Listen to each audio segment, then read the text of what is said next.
What is up, guys, and welcome to the Whatever Podcast. My name is Brad, and this is where I sit down with my pals and talk about things that they care about. Donnie, Hello. thanks for joining me, mate. Thank you. Thank you for having me again. No problem. It's not like this is the second recording we've had to do because of the goddamn audio failing.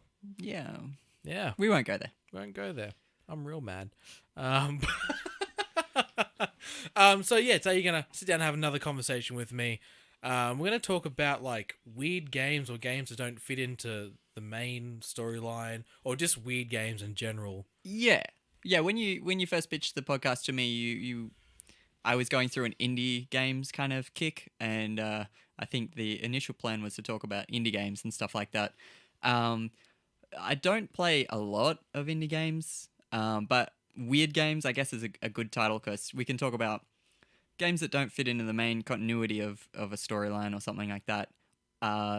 Games that were kind of popped out of nowhere, all that kind of stuff. Just interesting, weird games. I think that's a cool topic. So, And to be frank, there are a lot of weird indie games out there anyway. the one straight off my mind, I don't want to jump straight into it, but you showed me that tower, you naked men climbing each other.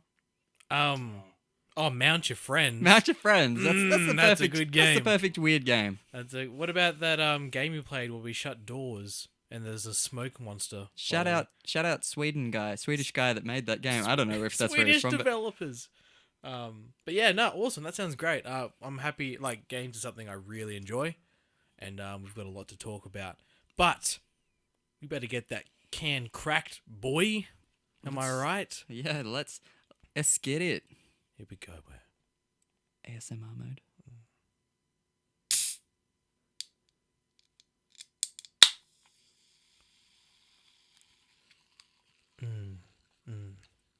That was a good one. Yeah.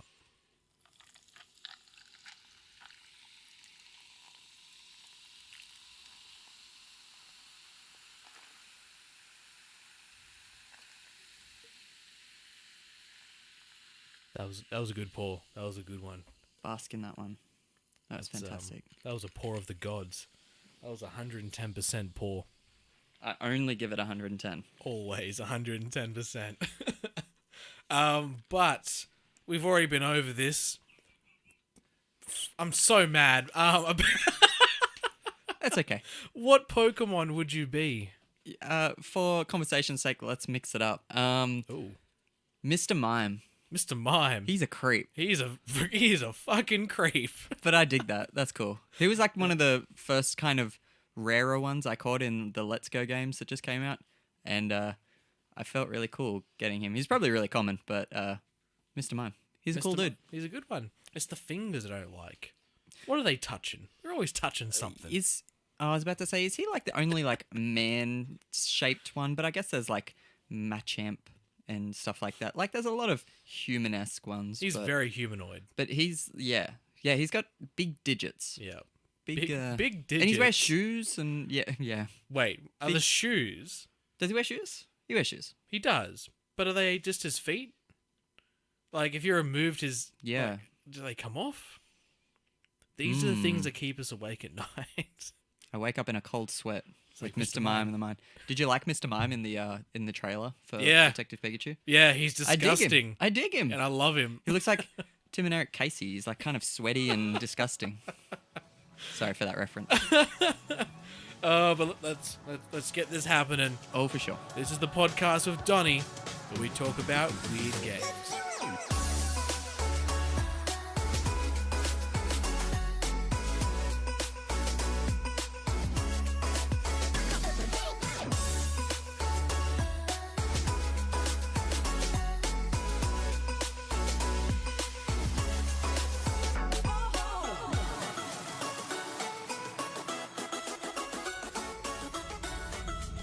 So, I'm going to need you just to explain what exactly you mean by, like, weird games or games that don't fit into the main timeline. Yeah, okay.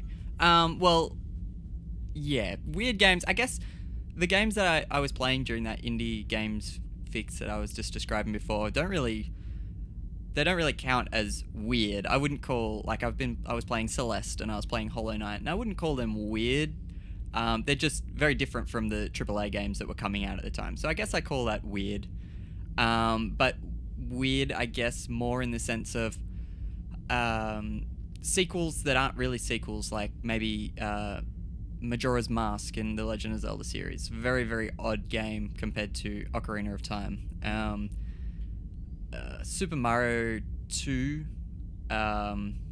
obviously 2 in Japan was the Lost Levels, if you're a fan of All Stars. But we got 2 and it was the fruit throwing one. Yeah, wasn't it based on something called like Doki Doki? Yeah, something like that. Yeah. I actually really, really enjoyed it. I think It was great. It's one of my favorites. Yeah, I think it's cool. And I like that it's kind of, they've embraced it a little bit in the more recent years, and they've got like Birdo and stuff like that. And like even in is it Birdo? Birdie? I don't know. Birdo. Whatever. Yeah, Birdo. And like on Smash, Peach's attacks are like throwing radishes and stuff. Yeah, it's very cool. So it's cool that they kind of shout those out. But I count those as like weird sequels. Just, I think the best way to think of it is just the non-Triple A titles that are coming out. Yeah. Which, you know, like, because AAA, when it's a AAA, it normally follows a pretty generic formula. Yeah, yeah. And I guess it's considered weird when games try to do things outside the norm. So. And that's not a diss to these No. games at all. Not at all. I really appreciate a game that is willing to break the mold. Yeah, definitely. Because different is good in a world that's filled with like so much generic For sure. crap. Like every year, even if it's not Call of Duty making it, there's a Call of Duty game being made. Oh, for sure. You'll get a couple of Call of Duty clones still. Yeah.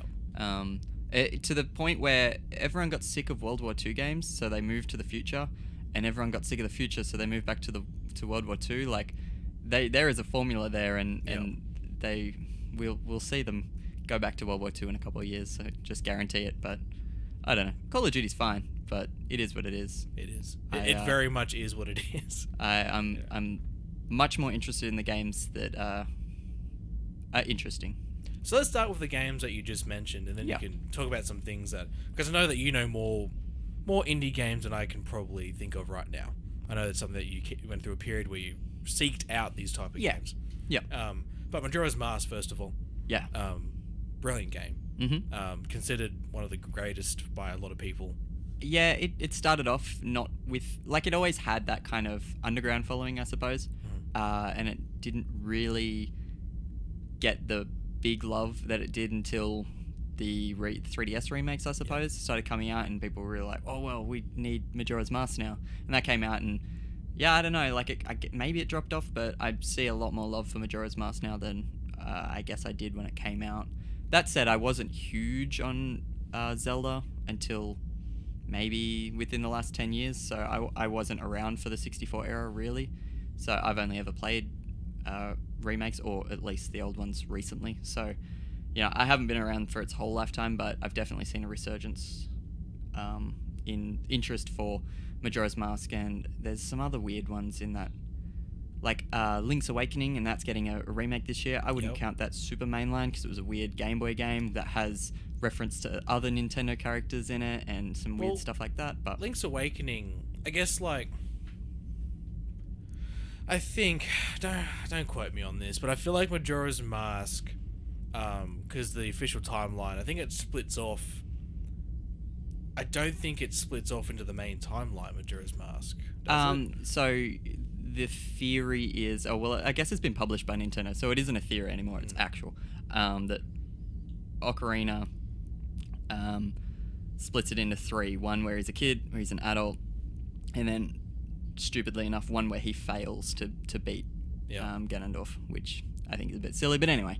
And then, that's just one of the ones that comes off from that. But we haven't seen that world since. We haven't seen those characters. What made it not a part of the main storyline? Besides it not having the same continued story of defeating Ganon. Yep. What made it sort of like an offshoot or a weird title or not a mainstream title? I think, in my opinion, I don't think that they were ever lighthearted games or anything like that. There was definitely dark moments, but this was a game. It was like, you have 3 days and the world is going to end, and you can quite easily trigger the cutscene that just annihilates everyone. It's super, super dark. Weird dialogue, weird characters. The process of acquiring masks is the people are dying for you to get the mask from memory. Yeah, some really, really dark stuff. So the tone completely shifts from Ocarina, do you think? Yeah, for sure. Which is really strange considering most of the assets were the same, from what I can tell. Identical. Yeah, it was published like a year later. So all they did really was change that formula to include that 3-day timer. And yeah, still managed to mix it up quite a bit. So they shifted the location, shifted the tone. Yep. And somehow they made this brilliant game. You know, it was done so well. Like, yeah, it was such a great game. What about the Mario 2? Yeah. Yeah, definitely very different. Like we were saying, it was based on a Japanese game that didn't have any of the same characters, but from, I guess, my knowledge is they just kind of changed the characters in it to familiar faces in the Mario series. So you had Mario, Luigi, Peach, and what's Toad's name? Toad? Is he Toad? Just yeah. Toad. Toad. So I don't know if the original characters had like the Peach flying ability and stuff like that, but anyway, Peach had that.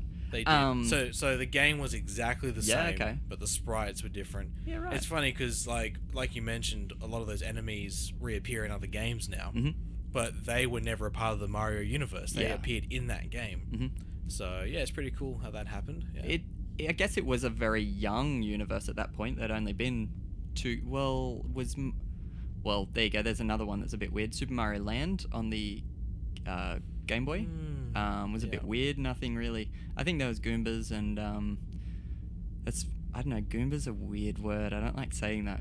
It sounds racist. It does. Is that racist? You decide. Yeah. I have to have a segment on the show called "Is That Racist?" Yeah.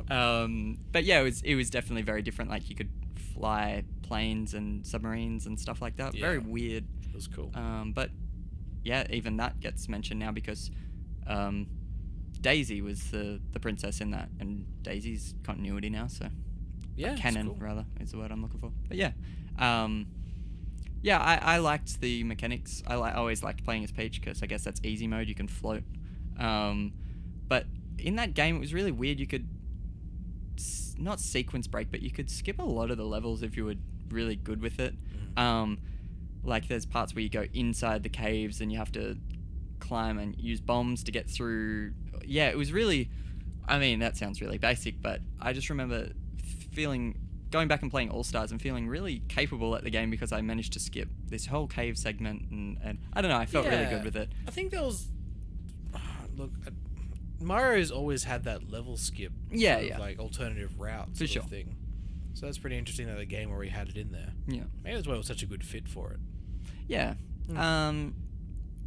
It was I like that about Mario, you know. If you want to break the game, there's potential to do it. I think that's why I really like Mario Maker, people making ridiculous levels and really taking the game to its limits. So I'm really excited for Mario Maker 2. Yeah, it's going to be dope. We had that conversation. We were pretty sure that they wouldn't do it. And then they did it. Yeah. It's like the only reason to have a Wii U now, and now it's gone, so. What about some weird indie titles? Okay. Like I was talking about before, I was playing Celeste. That was my game of the year last year. Not super weird. It was just kind of a somewhat hard Nintendo kind of platformer. Got a lot of accolades, so I'm not too sure if I can call it weird or non-AAA anymore. I guess it wasn't. Like, it was developed by a small team, but it was phenomenal. One of the best gaming experiences I've had, actually, in quite a while. And the other one was Hollow Knight, which I adore, actually. Would now put that over Celeste and call it one of my favorite games of all time. Yeah, I love Hollow Knight. That's a big deal. Fantastic. Yeah. Like, anyone who really knows you, that's a big deal because Celeste was life for a long time there. Oh yeah. But I can't recommend Hollow Knight enough to anyone that digs like Dark Souls games or platformer games or Metroid style games. I know that's 3 completely different kinds of games, but it suits all of them, and it's wonderful. It's such a good game. What separates? So those ones are sort of like, you know, we agree that they're offshoots or not in the main story. Yeah. What about a series like Final Fantasy where none of the games connect? Like, I dig that. I like that kind of. Is that called a? There's a term for that where every game's different. I really like the non-continuing storylines, to the point where when they make a sequel to a game, I don't like it just inherently because it shouldn't be the case. is this Final Fantasy 13 you're talking about? Is it 13? So there was 10 and then there was 10-2. That was the first Yeah. proper sequel. I didn't like that. I'm sure if I went back and played it, I wouldn't mind it. And then Final Fantasy 7 has a lot of offshoots now, which I probably will never touch. But 13's got the 2 sequels that apparently make the game better, but I'm going to be the guy that everyone hates here and say that I didn't mind 13. I thought it was pretty good. Mm-hmm. So, but anyway. I didn't mind the first one. Yeah, okay. I haven't played 2 or Lightning Returns of 13 trilogy. Lightning is great. She's But a great character. Lightning Returns has like a 13-day timer, so it's kind of like Majora's Mask in that sense. Yeah, right. So it might be interesting, but yeah, Final Fantasy's fine. Most games are great, but if you stick to the main timeline of them, main titles, they're fantastic. Once you start to get off from those, I don't really dig them that much, but each their own, I suppose. What's the difference between a good offshoot or a good sidestep in the series and a bad one? That's a good question. One thing that comes to mind as an example is Resident Evil has the main storyline, and it has a few offshoots which are really good. Then there's stuff like Umbrella Chronicles, where it's like an on-rail shooter, and things like that. Why do you think some are better than others? I think in that kind of example that you gave, the offshoots, I don't want to call them cash grabs, but they seem like they're designed purely to entice fans of the series, whether or not they're the right type of game for that series or not. One that's odd, and I don't think many people remember, was like that Link's crossbow training. Sorry to go back to Zelda, but that's such a weird game, and I don't know why it exists. Look, it had to exist, okay? Nintendo would not be where they are now if it didn't. It was purely there just to show that the Wii could do pointing games. It was like another Wii demo game. Like, it was weird. Yeah. It should have come free with the Wii. Yeah. Like 100%. 1-2 Switch as well should come free with the Switch. 100%. So don't ever charge me for that game. But yeah. What makes it different? I think if they're...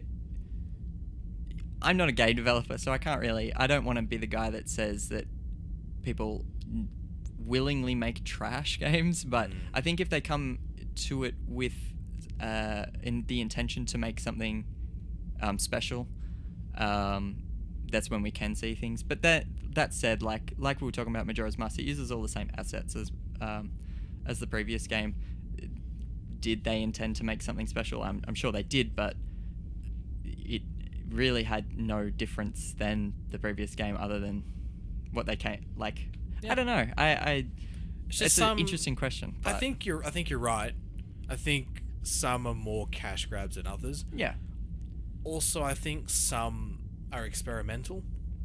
Okay. I think like the Resident Evil ones, again, like, you know, they had the Wii system come out with this new peripheral where they could aim on the screen. Yeah.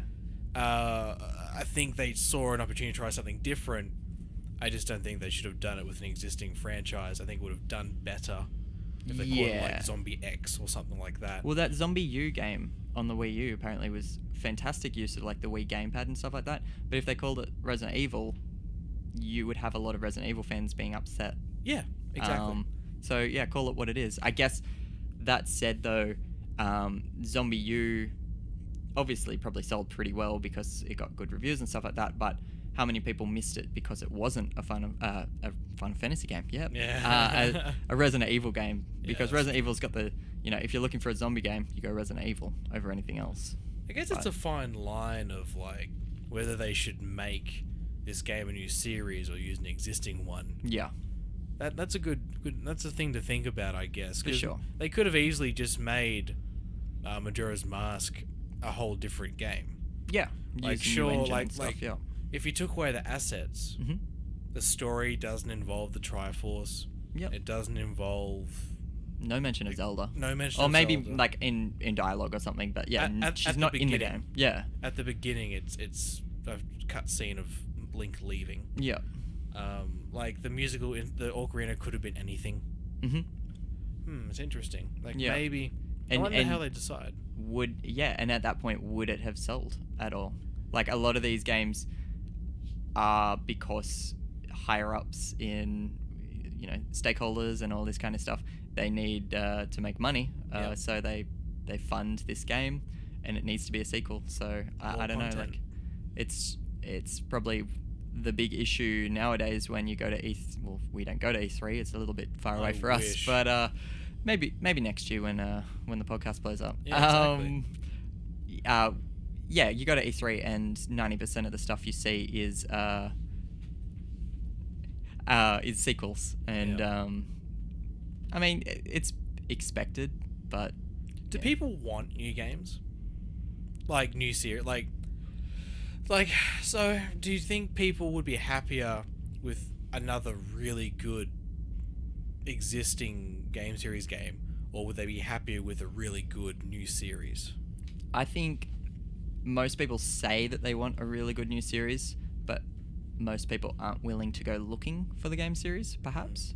Again, I don't want to speak for everyone, but I know will actively try and look for games that interest me, and I do go off reviews and stuff like that, so that's always one way of finding these games, but most people will stick to what they know, which is fine, but when you stick to what you know, that kind of reinforces the idea that what you know sells. So but yeah, like some of the best gaming memories of the last few years for me are games that are just kind of random finds, or actually one of my favorite games, I didn't play it, I just like watching people play it, was that Getting Over It. Oh yeah, right, yeah. I love watching that. I think that's phenomenal. That's frustrating as fuck. That's such a good game to watch. I guess I'm a sicko. You love it. I love seeing people fail. But that's such a weird game, and it has no business being as captivating as it is. I would definitely consider that like in the weird category. Yeah. Like for it's sure. Independent. Weird. It's weird. Like what's some other titles like that? Like what's the extreme of the idea of weird? Mounting your friends, like you mentioned. Yeah. Mount your friends. Mounting your friends sounds so much worse than mount your friends. Oh. I don't know. Like I know some. I guess we've all played some weird games, but I've got a game that costs 99 cents. Okay. And it's called What's That Under Your Blanket? It's on Steam now if you'd like to have a look. And basically you're jacking it. There's a button to jack it. Yep. You don't see anything. It's under a blanket. But you have to be, you have to have a fine line of stopping before someone enters. Right. Because he doesn't just stop. Ah, okay. You can't just take your button off and they just stop. Right. That was fucking weird. Yeah, you paid for that. I paid 99 cents for that. How many hours do you think you've put into it? Minutes. Okay, yeah, that's a weird one. We went to the same high school. I guess we can kind of relate to this. In computer classes, trying to find the unblocked from the filters, trying to find free online games that were unblocked, and you would kind of just play anything that you could find. Like Flash games? Flash games, yeah. I played a lot of this tennis game. Because it was the only one I knew. A Bomberman kind of clone. And I don't know, maybe I shouldn't discuss this one. Did you ever play Frank's Adventure? Never. Okay. Why am I worried all of a sudden? You should be. It was touted as an online an adult Flash game. Okay. It was kind of like an RPG. It was, so in Zelda how there's like the swap quests. You get a doll and you swap it for a piece of paper, and then you give it to the guy on the toilet and he gives you something. Yep. It's kind of like that. You just had this big world and you'd go around and you'd find stuff and trade it for lewd pictures of anime girls. Yeah, right. Okay. It was actually a really good game. And I didn't play it for the lewd pictures, but sure. That was a weird game that I put a lot of hours into. Yeah, a lot of hours. I'm sure you filled the gallery up real quick. I did. Yeah, no, there's so many fucking weird Yeah. Flash games. Mm-hmm. Like, I feel like we were when we did a 24-hour horror stream recently. I feel like we were playing a a Flash. horror. Yeah. What it's was that? The House 2. And it was a click adventure Yeah, where you'd have to click the right things in certain orders to trigger other like the things. escape the room kind of ones. Yeah, yeah, exactly. That music horrified me. That's the scary thing about that game. Yeah, But there's so much crap Flash stuff. Remember Oh, yeah. Stickman fights? yeah. Line Rider. Remember Line Rider guys? I'm sorry, but I will defend Line Rider till my death. I love the hell out of that game. Quality game. I think I put more time into that than I actually put into my HSC. So Yep. Yep. I remember when we were in high school, like everyone had it on like a USB, Mhm. and that way you could play it on any computer. Yep. Yeah. Yep. What are you guys doing? And we'd always sit, like me and Mitch in particular. I remember we had some class together or something. We'd sit in the far the corner. With like the pillar, and the computers were around it, and we'd always sit on the two computers facing away from everyone, Yep. and we'd play it. That was great times. You guys were both in the computer gaming class. I was not. You weren't. I Okay. was not. You were. Mitch Um, was.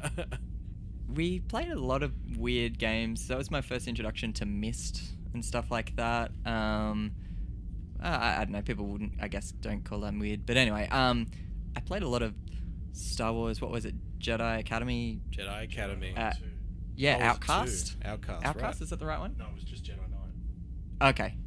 One of them anyway. And we played a lot of, I guess you could call it a roleplay server. We almost did. We all dressed up the same, had the same color lightsaber, and we had like a little clan, and we just went on to this multiplayer. Half the class would be Jedi, half the class would be Sith. Yeah, and Yeah. we wouldn't like we'd do shooting and stuff, but most of the time we'd just kind of hang out. Hello, sir. That's Yeah, a nice it was- lightsaber. It was very Hello. odd, but I guess where I'm going with this, games, you can make normal games weird games, I guess. Oh, definitely. Two good examples of that for me, I guess. Need for Speed Underground, totally AAA game. Everyone played that game in 2003. Yeah. I played that so much where I would just go around the race track backwards over and over, and I would like pull into like a little driveway and say, "Yeah, this is my house. I'm gonna drive." super weird. And San Andreas, doing co-op. yeah.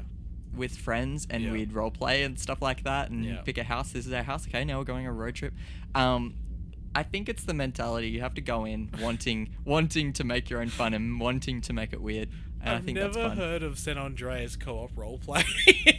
It exists. Maybe it could be huge It on could come back. on Twitch or D-Love. What's the mod? The brown sugar mod or something? Hot coffee. Hot coffee. That's it. Hot coffee mod. That's not yeah. the co-op I want to play. Oh, okay. Damn. Unfortunately. That's a shame. where, so, do you see a future for these games? Like, are they on the rise? Yeah, definitely. Microsoft are on board. They fully like funded and helped out with Cuphead, which is I would say that's a weird game. Yep. Definitely. Nintendo's super on board with indies, with their Nindies range, like so much so that what were we talking about? Necro Dancer. Yep. getting- Crypt of the Necrodancer. Yeah, getting its own spin on the Zelda universe and getting somewhat canon in that. Like that's nuts. Like Nintendo's really going in on that. PlayStation, I haven't seen them like outright say that they're into indie games, but they're more of a platform where they will take games that aren't sequels, I suppose. Like I think they're Detroit very- was huge. Yeah. That was They're very driven on their own internal studio. Yeah. I feel like. Yeah. So, I lost my train of thought. You're thinking about San Andreas I was roleplay. just like that hot coffee. Damn, that hot coffee mod. But yeah, so there's definitely a future for it. At think what so. point do they stop becoming weird and stop And just- becoming indie and just become the norm? What's it going to take? Like you said, a lot of companies are getting on board with them. Yeah. I think there's some indie games that are taking it too far. I remember seeing something recently that was a little bit over the top. It was like a sexual harassment or a sexual assault simulator or something like that. Oh, I remember Lord. that being in the news Yeah, right. recently, and it was obviously a little bit too far. Yeah, right. Or a lot too far, actually. Yeah. I'll stand by that and say a lot too far. Mm. There's times when too weird is too far, of course. That's the limit, I think, but as long as developers are willing to put in time, and I think Kickstarters and stuff like that are really good. And what's the other ones? Kickstarter and like crowdfunding, Indiegogo and stuff like that. Yeah. Ooh. With that being behind a lot of development, really, like, there's room for way more weird games to come out. So. Definitely. Yep. Oh, it's good. Like, I think we need indie games because they sort of, as terrible as this is going to sound, but I think AAA titles, indie games don't have the same reach that they do right now. 100%. And AAA titles are awesome at picking up good parts of indie games and putting it in their games. 100%. So I really don't think the big companies are that innovative anymore. No. So that's why we need these developers making this stuff, because it's all going to be the same shit otherwise. It's all going to be the same thing. That's it. And I'm on board with this, the AAA titles taking ideas from those smaller games. Not to say Dark Souls is small at all, but it I would say it's somewhat niche, I suppose.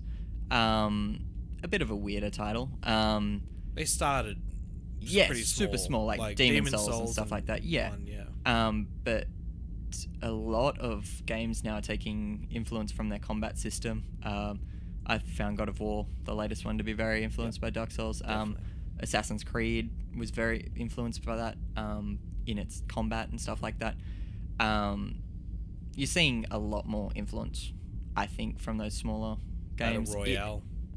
A perfect example. Yep. Yeah. Everything's got to be a fucking Battle Royale now. Yeah, and that just blew out of, it was like Armor or something. It was an Armor first. 3. It was Armor 3 mod. Yeah. Then PUBG, which is very indie in the beginning. Then Fortnite, which is completely indie. H1Z, Z1, yep, as well. Yeah. And then you got like things like Call of Duty, Call of Black Duty Ops pick it up. 4, Yeah. doing it. So and EA going out of their way to specifically make their own battle royale. So in direct conflict of Fortnite. So yeah, I think that they will definitely latch onto things.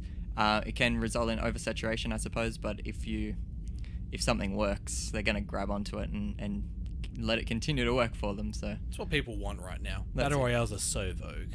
Yeah, it's what they want. It's fantastic. It was when we were watching the Game Awards last year. It was kind of like a guess of which game wouldn't be a battle royale. Yep, pretty much. Oh dear. But yeah, awesome. Any final thoughts? Like, is there any games you'd recommend people should play? Obviously Celeste, but anything else? Celeste for sure. Celeste was really good, and that's pretty cheap on. I played it on the Switch, but you can get it on PC and stuff like that. Hollow Knight you can get pretty much anywhere as well. I would say that's an instant pickup for anyone. It cost me like $10, and you get all the DLC for free. They're developing they said they were going to develop another bit of DLC, and they decided, oh well, it's getting so big, why don't we just make it a whole new game? And it's going to be like, it's fantastic. Like, it's just based on a side character, and they've turned that into its own whole game. So I'm really looking forward to that. But yeah, pick up Hollow Knight. Super, if it's on sale especially, super cheap for. I mean, I got 30 hours out of it, but there's so much replayability. So I would definitely recommend that. I don't know if there's anything that's jumping out at me. I'd recommend The Binding of Isaac. I haven't played it yet. Really good game. Really good game. I actually haven't delved too much into roguelikes, but I want to. But I'm looking forward to this new Necrodancer, the Zelda one. I'm keen to see how that works. We'll get the dance pad out. Yeah. Great. Play on DDR. Awesome. It's probably not a weird game, but I guess it was weird back in the day. How good was Guitar Hero? Guitar Hero. That was weird. Damn. I mean, there wasn't a guitar peripheral before that, and it obviously got very, very saturated. But like Guitar Hero 1 and 2, like, that's nuts. Pretty crazy. Someone thought of that. Yeah. Someone thought, let's make a control out of a guitar. That's a weird game, but it works. And it sold. Made everyone feel like they could play an instrument. Yeah. Yeah. But yeah, Guitar Hero. think of any. What am I playing? Oh, I'm only playing AAAs at the moment. I'm literally just playing Sekiro, Yep. which I same. guess is a FromSoft game, but it's that's a good example of the big guys taking examples from them.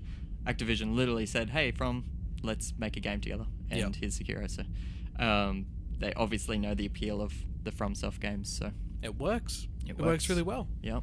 But Donnie, man, thanks for sitting down with me a second time. Again, I really appreciate it. we might do maybe season 2 if you're doing season 2. There will definitely be season 2. Maybe It'll we'll definitely be on. revisit that last one. Yeah, definitely. I'm very keen. Yeah, I can't wait for that. I've lost my train of thought so much this That's one. okay. I don't know why. But yeah, again, please plug all your social medias, all your projects. Yes. What are okay. you doing? I'm doing the Expanding My Horizons podcast. It is where I talk to people from a similar geographic location as mine and a similar upbringings. We all have different views and different opinions. Interviewing people that maybe don't share the same opinion as me, and I'm giving them a voice and trying to learn where they came from and how they came to be. So that's the Expanding My Horizons podcast. I stream that on Twitch, and that's at twitch.tv/Eljunerico, ELJUNERICO. I'm sure Brad will put that one in. There's a link on the my link. YouTube, and He's it'll a good be guy. in the description. But I will also put that on YouTube, SoundCloud, Spotify, iTunes. It's everywhere. Follow me on Twitter if you like. It's Eljunerico as well. Pretty Instagram, unified Eljunerico. brand that you have. Yeah, I'm split between Eljunerico and Donnie McGuffog, but I'm sure if you find one, you'll find the rest. I link them everywhere, so. Everywhere. But yeah, if you watch the podcast live on Twitch, I do the podcast and then I spend like half an hour with chat, just talking to chat about it. So if you want to jump into the discussion, feel free to catch that one live. It's really good. Like I said this last time, but I've watched it. I've been there for every podcast. It's really enjoyable. Like Donnie definitely talks about, stuff that's a bit more hard hitting than what we talk about here on mine for sure. Yeah, It's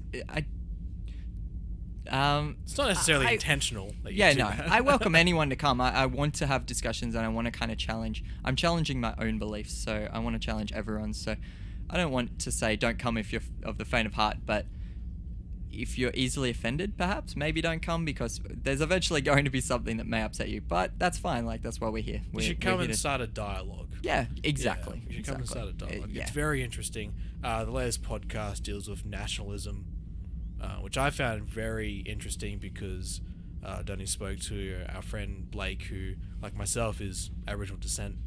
So it was interesting to see his take on that sort of stuff. So definitely head over to Donnie's YouTube and give that a view. Spotify, SoundCloud. It's worth it. It's Everywhere. good. It's Everywhere. great. It's Thank you. wonderful. But thank you so much for sitting down with me. Again. This has been the Whatever podcast. I'm Brad. This is Donnie. Thank you. Have a good one. Bye.